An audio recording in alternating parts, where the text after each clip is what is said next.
ज्योलॉजी में इंटरेस्ट कम हो गया है, एलएसडब्ल्यू आपने ले लिया या एलएसडब्ल्यू ज़्यादा अच्छा लगा?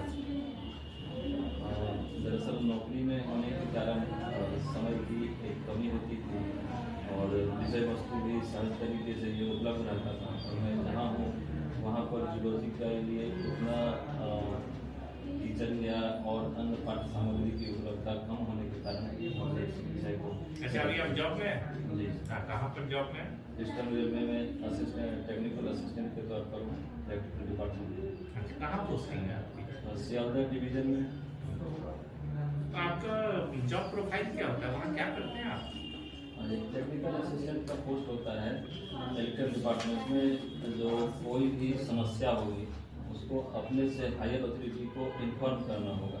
जैसे कि ट्रिपिंग हुआ तो ट्रिपिंग कंडीशन में क्या हुआ, ट्रेन रुक गई तो उसके लिए क्या कारण उसके लिए हो सकता है, उसमें सुधार क्या हो सकती है। इसके लिए यहाँ से जो डिवीज़न में सीनियर इलेक्ट्रिकल इंजीनियर हैं उनको रिपोर्ट करना, फिर वहाँ से फिर चीफ इंजीनियर के पास ले जाता है। फिर उसके लिए इम्प्रूवमेंट के लिए वहाँ से ऑर्डर आता है, चेक करना है। अच्छा, ये कोविड में जो हुआ अभी लॉकडाउन का पीरियड में पूरी जनता परेशान हुई, रेलवे बिठा करके रखा है, रेलवे एम्प्लॉइज को सैलरी तो मिल रही है आप लोगों को, तो देश का बहुत बड़ा नुकसान नहीं हो रहा है, कैसे सरकार इसको मेकअप करेगी? दरअसल सरकार के दृष्टिकोण में मानव की सुरक्षा प्रथम स्थान रखता है और ये मास कम्युनिकेशन से हो सकता है इन्फेक्शन काफ़ी अधिक संख्या में बढ़ सकती है। इसलिए कि इस प्रकार से जनरल मूवी में डिब्बे में जब पब्लिक लोग उसमें यात्रा करते हैं, इससे अधिक से अधिक ये बीमारी का फैलना संभव है। इसलिए इसको रोकने के लिए प्रयास कर रही है। यद्यपि सरकार इस मामले में इसकी भरपाई करने के लिए प्रारंभ से ही गुड्स का माल ढुलाई का कार्यक्रम करता रहा। इसके अलावा बहुत सारे जो ट्रांसपोर्ट की जो व्यवस्था थी वो उसमें एक्स्ट्रा कार्ड उन्होंने किया। अच्छा, एलएसडब्ल्यू से आपसे प्रश्न पूछे या ज्योलॉजी से पूछे, आप किस में कंफर्टेबल? दोनों से पूछा जाए। दोनों से पूछा जा सकता है। चलिए, ज्योलॉजी में हम आपसे ये पूछते हैं कि एक बच्चा जब ग्रो करता है तो उसमें क्या क्या चेंजेज आते हैं, स्ट्रक्चरल चेंजेज? तो प्रारंभ से उनकी जो ग्रोथ होती है वह फिजिकल चेंजिंग पहले होता है, उसी के पैरेलल नर्वस सिस्टम और जितने भी सारे ऑर्गेनिक सिस्टम है वो सभी साथ साथ डेवलप कर रहा होता है। साथ ही साथ समाज से भी परिवार में भी वो सीख रहा होता है। और कुछ ऐसी एनिमल बिहेवियर जो बोला जा रहा है वो बच्चे में भी एक स्वाभाविक प्रक्रिया होती है और वह भी एक जो इवोल्यूशन हुआ था उसका कुछ पीरियड उसमें शामिल रहता है।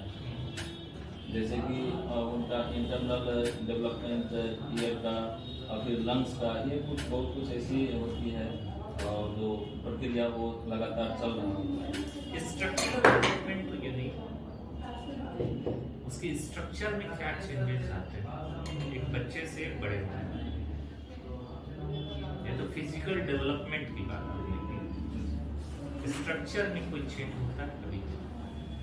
स्ट्रक्चर में कुछ चेंजिंग जैसे कि हड्डियों की संख्या बढ़ती रहती है। जी, प्रारंभ में जो 306 रहती है वो धीरे धीरे बढ़ते बढ़ते वो 206 पर घटके 206, that is the structural change. बाकी तो फिजिकल डेवलपमेंट चेंज। ओके, बहुत बढ़िया है। अभी एक और चीज हमारे दिमाग में आ गया, हमने कहीं सुना था या पढ़ा था, I am not an expert of geology, हमने कुछ सुना था कि सर्वाइवल ऑफ द फिटेस्ट, ये कोई प्रिंसिपल सिद्धांत किसने दिया था? क्या रेलेवेंस है आज के डेट में इसका? तो आज भी वो रिलेवेंस है। कहीं भी मानव या कोई भी व्यक्ति कहीं भी दूसरे जियोग्राफिकल एरिया में जाते हैं वहाँ पर अपने आप को एडेप्ट करना होता है और जो वहाँ पर जिसमें जितनी क्षमता होती है सर्वाइव करने की वो वहाँ पर फिट होते हैं।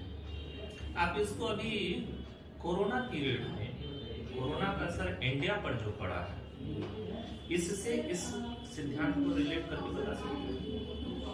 जी सर, इसके लिए इंडिया ही बहुत प्रमुख उदाहरण के तौर पर देखा जा सकता है कि जितना ये कोरोना का अलग अलग स्ट्रेन चेंज हुआ और जितना इन्फेक्शन की समस्या अन्य कंट्री में हुआ उतना भारत में कम हो पाया। और ये भारत के जो खान पान है उसकी जो अपना रहन सहन का तरीका है, इसमें भारत के आदमी इसमें पूरी तरीके से अपने आप को सर्वाइव कर पाए। हमें तो लगता है कि हम इतने अंडर डेवलप्ड हैं, इतनी गंदगी में जीते हैं, इतने बीमारियों के साथ जीते हैं कि कोरोना हमारा कुछ नहीं बिगाड़ता है। आप सोचते हैं? गंदगी नहीं माना जा सकता है, लेकिन हम जिस प्रदेश में रहते हैं ये अभी हाल फिलहाल में एक साइंटिफिक रिसर्च भी आया है कि आप जिस माहौल में रहते हैं और धूल मिट्टी के साथ खेलते हैं तो अपने आप एक इम्यूनिटी डेवलप होता है। और जितना आप सुरक्षित रहते हैं, एसी रूम में रहते हैं, वहाँ और आपकी इम्यूनिटी सिस्टम वीक होता है।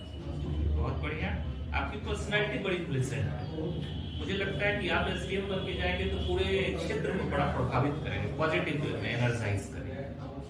आपकी फर्स्ट प्रायोरिटी क्या होगी कहीं एसडीएम के रूप में ज्वाइन करेंगे? सबसे पहले आप क्या काम करना चाहेंगे? अभी लॉकडाउन का पीरियड चल रहा है, कोरोना काल है, सब तरफ निराशा है, आप क्या करना चाहेंगे? सबसे प्रथम तो अभी स्थिति है जो बेरोजगारी की स्थिति है और कार्ड उपलब्ध नहीं होना, उसके लिए उन लोगों को जो बेरोजगार हैं उनको आइडेंटिफाई करना, फिर उनके लिए जो भी योजनाएं चल रही है जैसे मनरेगा जैसी कार्यक्रम है, राष्ट्रीय गरीब कल्याण योजना है, इस सब में उनको शामिल करेंगे। बहुत बढ़िया सर, बढ़िया। फूड सप्लाई सेक्टर प्रायोरिटी में लिखे हैं। जी सर, मेरी पूर्व की प्राथमिकता है बिहार प्रशासनिक सेवा ही का, परंतु उम्र की बाध्यता होने के कारण हमें ये देना पड़ा।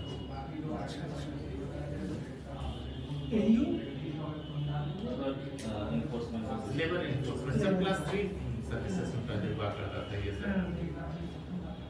क्या क्या बाध्यता हो गई थी डिप्टी कलेक्टर वाली? एज क्रॉस कर गया, 48 क्रॉस कर गया था, इसके बाद मैं उसमें नहीं।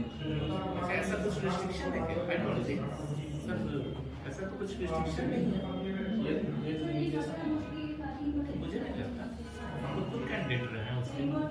ये लिमिटेशन है। बिहार गवर्नमेंट में जाने पर हमें रिजर्वेशन मिलता है एज रिलैक्सेशन का, लेकिन सेंट्रल गवर्नमेंट के द्वारा नहीं मिलता है। अच्छा, सेंट्रल गवर्नमेंट। तो फिर आप तो अप्लाई ही नहीं कर पाते? नहीं, कुछ जो बैकलॉग के पोस्ट, अच्छा, पोस्टिंग के लिए 4 पोस्ट हैं, हाँ, ये जिनके समझ लिए गया। बाद में कुछ पोस्ट को ऐड कर करके बाद में रिवाइज किया था एडवर्टाइजमेंट को, राइट?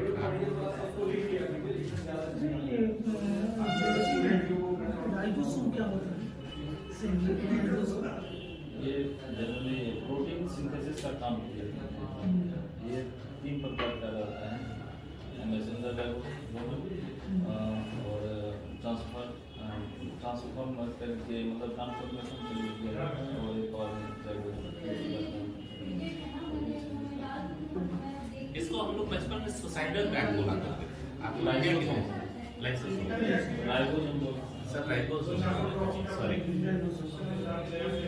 लाइसोसोम को हम बोलते हैं सुसाइडल बैग। कोई भी एक्सटर्नल ऐसा पार्टिकल जब आता है तो वो अगर बॉडी के लिए हार्मफुल है तो उस पर लाइसोजाइम एक एंजाइम होता है जिसके द्वारा उसको डैमेज करता है। अगर वही कोई पार्टिकल जैसे कि कोयला का हो, सिल्का का हो, अगर वह उस पर हमला करता है अपने, मतलब उसको समाप्त करने के लिए, तो उसमें एक धारदार टाइप का ये रहता है जिसके कारण सेल स्ट्रेन डैमेज होने लगता है। नेपाल का थ्योरी क्या कहता है? जैव विकास के किया गया है, जैव विकास का ऑर्गेनिक इवोल्यूशन में दिया हुआ है। जब कोई भी जीव जहाँ रहते हैं वह उनमें विकास करने का एक नेचुरल टेंडेंसी होता है और वही विकास लगातार चलते रहता है, वो जैव विकास के थ्योरी के तौर पर दिया गया है। जैसे कि जिराफ के गर्दन के बारे में है, बैट के विंग्स के बारे में है, ये सब कुछ दिया हुआ है। तो धीरे धीरे उसका विकास लगातार होते रहा। और जीनोमों का यूज नहीं होता है? जीनोम का यूज नहीं होता है, वो जनरली धीरे धीरे समाप्त हो जाता है। जैसे कि ह्यूमन में है, कॉर्डल रीजन का रहा है, वो समाप्त हो गया है, और कुछ स्नेक में पाया गया है जो रखा था 4 लेन से वो नहीं, धीरे धीरे लेस डेवलपमेंट कंडीशन को धीरे धीरे समाप्त हो गया। का एक्सटेंशन कैसे साइंस क्या बताता है? इसमें ज्योग्राफिकल चेंजिंग के दृष्टि से बोला जा रहा है कि कुछ 6 करोड़ वर्ष पहले जो उनका जुरासिक पीरियड में जो इनकी काफ़ी चरम स्थिति में थे, फिर एक क्लाइमेट चेंज हुआ, उसमें सर्वाइव नहीं कर पाए धीरे धीरे उसमें।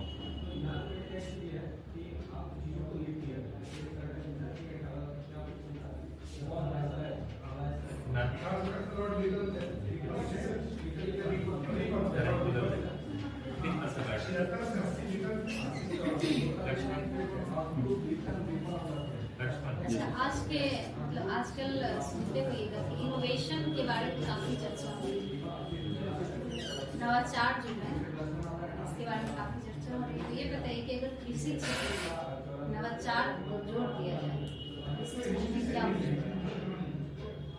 प्रगति संभव है, जैसे कि इसके लिए बहुत सारी टेक्नोलॉजी लाए जा रहे हैं, मॉडर्नाइजेशन किया जा रहा है, किसी के घर में प्रोडक्शन हो सके, ऑर्गेनिक जो फर्टिलाइजर का प्रयोग जैसे किया जा रहा है, वो एक इनोवेशन का एक तरीका है। इसके लिए समय से नवाचार मतलब होता क्या है?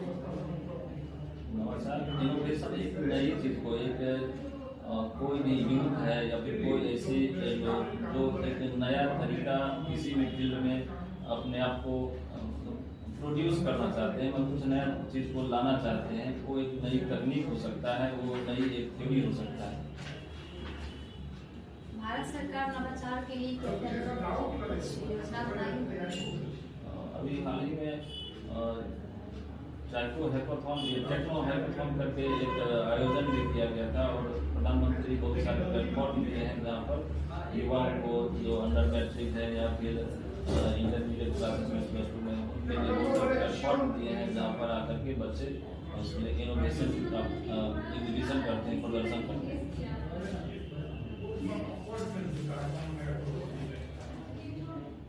अच्छा, अभी हाल ही में जो है इंटरनेशनल एनर्जी एजेंसी के साथ इंडियन गवर्नमेंट एक्सचेंज होता है, बता सकते हैं?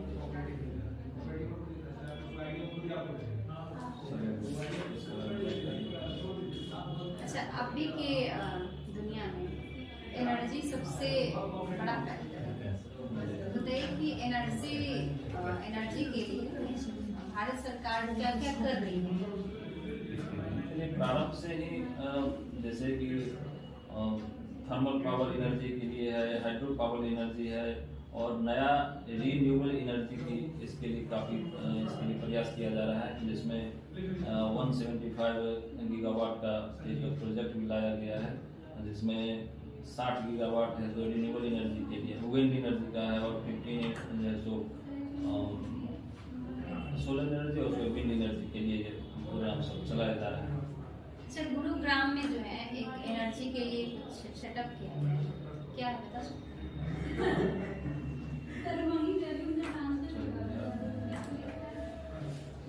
इंटरनेशनल सोलर का कोई इंटरनेशनल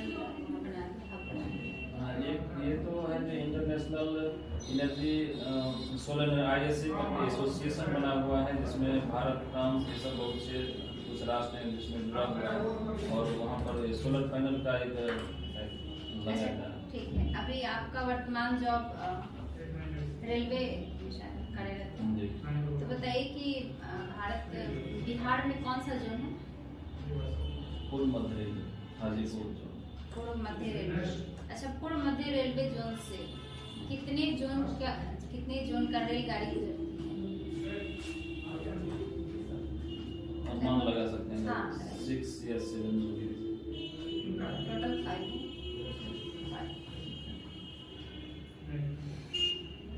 अच्छा, ये बताइए कि NH और SH में क्या अंतर है? नेशनल हाईवे, स्टेट हाईवे किसको बोलते हैं, फिर क्या अंतर है? NH सेंट्रल गवर्नमेंट के द्वारा वो फाइनेंस किया जाता है, और स्टेट गवर्नमेंट इसकी रख ये रखाव इसका कनेक्टिविटी बताइए कि क्या क्या होता है। NH किसको किससे जोड़ती है और SH किसको किससे? NH स्टेट हाईवे को कनेक्ट करती है और स्टेट हाईवे डिस्ट्रिक्ट रोड होता है उसको कनेक्ट करती है।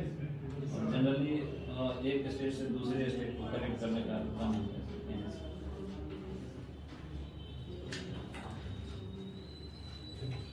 हॉबी परचेज हो रही है सर, आप कुछ लीजिएगा।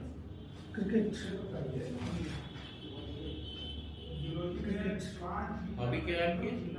क्रिकेट मैच देखना सुनना। क्रिकेट देखते हैं, सुनते हैं या खेलते हैं? खुद में खेलते थे, अब नहीं, समय की कमी का नहीं खेलता। अच्छा, तो क्रिकेट में चाइना मैन क्या होता है? चाइना मैन होता है जनरली जब इन मतलब खेल का अंत समय हो रहता है और वहां पर अपने विकेट को बचाने के लिए किसी निचले क्रम के बल्लेबाज को भेजा जाता है। That is night night watchman. China man. What is China man? China man से स्पिनर के द्वारा बॉलिंग का एक तरीका है। स्पिनर लेफ्ट हैंड स्पिनर जो उंगली डालते हैं उसे चाइना मैन कहा जाता है। और दूसरा नाम से क्या है? एक गेंद कहा जाता है दूसरा। ये गुगली का ही दूसरा नाम है जो हरभजन सिंह अक्सर क्या ये फर्क क्या है गुगली और दूसरा में क्या फर्क है? गुगली लेग स्पिनर डालते हैं, ऑफ स्पिनर जब गुगली टाइप बॉल डालते हैं तो उसे दूसरा कहा गया। और ये मीडिया ने लिया हरभजन सिंह के टाइम में, ऐसे मुरलीधरन ने करके डाला। ठीक है, चलिए बहुत बढ़िया, well done, best of luck.